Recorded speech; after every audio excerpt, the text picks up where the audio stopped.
जो कोचेज होते हैं वो खुद लड़कियों का शोषण करते हैं, महिला कोचों के साथ में बुरा बर्ताव करते हैं। ये जो बात आप कह रही हैं विनेश जी शोषण वाली, ये आपकी जानकारी में कुछ ऐसा आया है? मैं नेशनल कैंप है, जी जूनियर्स का है, कोई सीनियर खिलाड़ी है?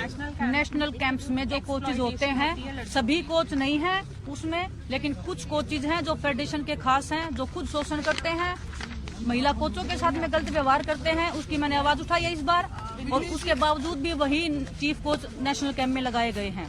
अच्छा, हाँ जी जी जी जी जी एक आपने कोचेस की बात बोली, दूसरा और जी डिमांड, और वही कोचेज जो कैंप में लड़कियां होती हैं उनके साथ में बातचीत करवाते हैं लड़कियों की, शोषण करवाने के लिए ही। और अध्यक्ष जी ने खुद पता नहीं कितनी लड़कियों का शोषण किया आज तक।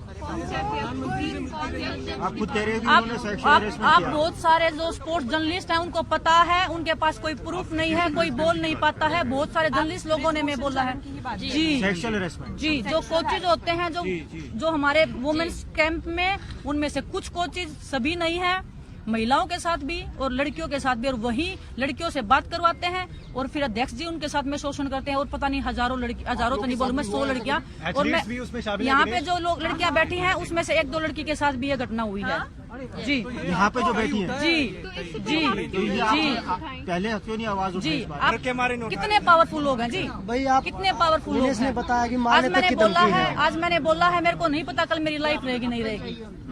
दिनेश, माफ कीजिएगा सवाल जब आप बोल रहे कि यहाँ पे कुछ लड़कियां बैठी हैं, क्या हुआ उनमें से जी कौन? जी नहीं, हम टाइम आने पे बोलेंगे ना, जो चीज नहीं, नाम नहीं लेंगे किसी का भी, हमारी भी इज्जत है। हम लड़कियां हैं, हम हिंदुस्तान में सीरियस एलिगेशन सर हम ऐसे नहीं लगाते। लड़कियां हमारी इज्जत है, हम देश के लिए, हम देश हमारे को ऊंची नजरों से देखता, हम अपने उनकी नजरों में गिरवाने के लिए कोर्ट से। देखिए, जैसे मुझे पता चला कि लखनऊ में दिल्ली में पहलवानों ने फेडरेशन के को लेकर के, अपनी समस्याओं को लेकर के धरना दिया है। आरोप क्या है ये मुझे नहीं पता था, लेकिन तब से तुरंत मैंने जो है फ्लाइट का टिकट लिया, और फ्लाइट का टिकट लेकर के मैं तुरंत आ गया, क्योंकि हमारा रहना जरूरी है, इसलिए मैं आया।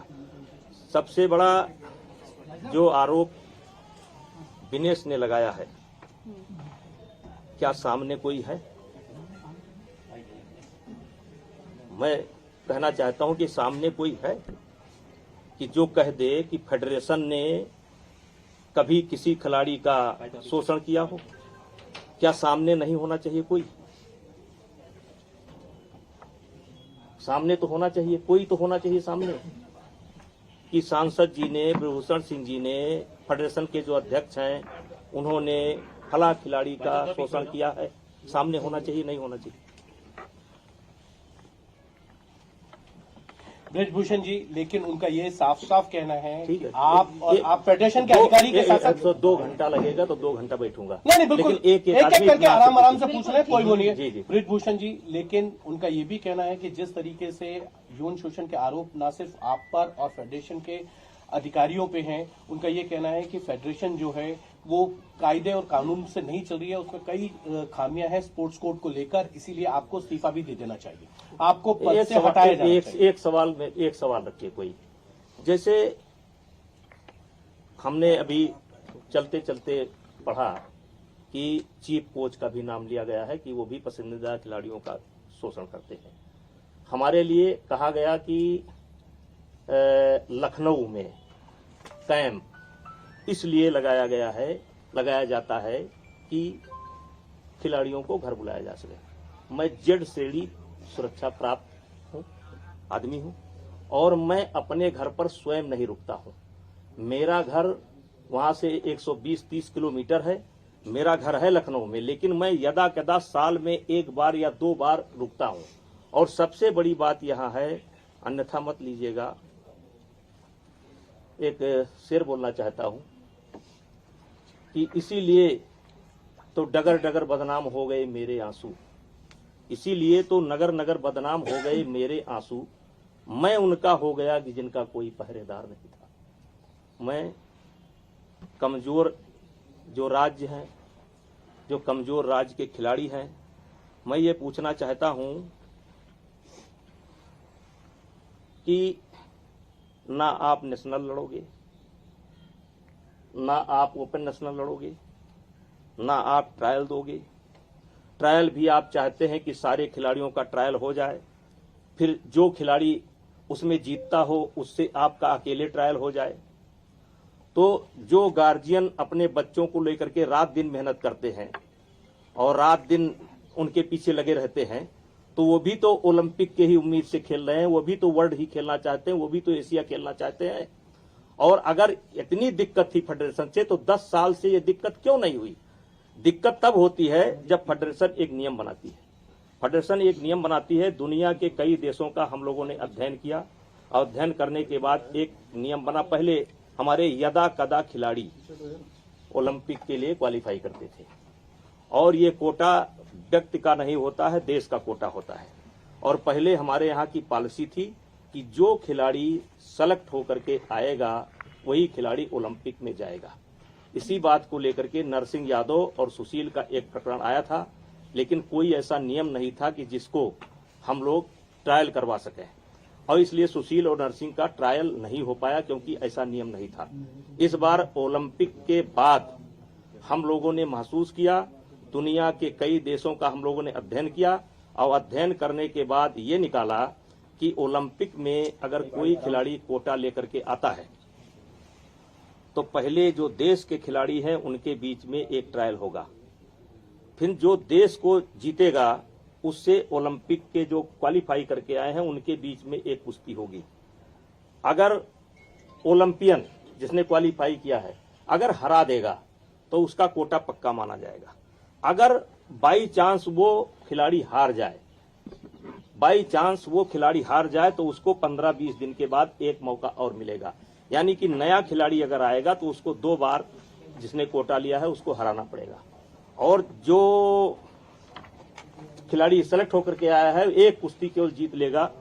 तो एक निर्णय तो ये हुआ, फेडरेशन का तानाशाही वाला निर्णय एक ये हुआ कि अब फेडरेशन जो है, ये फेडरेशन तानाशाही की तरह काम कर रही है या आप नहीं, ये जो जैसे जो आरोप है कि तानाशाही के लिए काम कर रहे हैं, इसको लेकर के सारे कोचों से बीच में मीटिंग हुई, और यहां तक कि इन खिलाड़ियों को भी बताया गया था कि फेडरेशन ऐसा विचार कर रही है। और हमारा वो फैसला नहीं है, हमारे जो है एजुकेटिव बाजी का फैसला है, जिसमें जो है इनका क्या नाम है, कोचों की सहमति है, अच्छे पहलवानों से भी राय ली गई है, इन पहलवानों से भी राय ली गई है, और लेने के बाद एक फैसला किया गया कि दूसरा एक ये हो गया। दूसरा एक फैसला फिर हम लोगों ने लिया कार्य समिति में। जैसे देखिए, कोई भी नेशनल कराता, एक नेशनल कराने में कम से कम 60 लाख 70 लाख रुपए लगते हैं, और गवर्नमेंट का जो हमारा सपोर्ट है वो बहुत कम है, अलग से लोगों को व्यवस्था करनी पड़ती है। हर आदमी चाहता है कि हमारे गेम में ओलंपियन हैं या जो वर्ल्ड के मेडलिस्ट हैं वो आवें, जिससे आकर्षण बढ़े।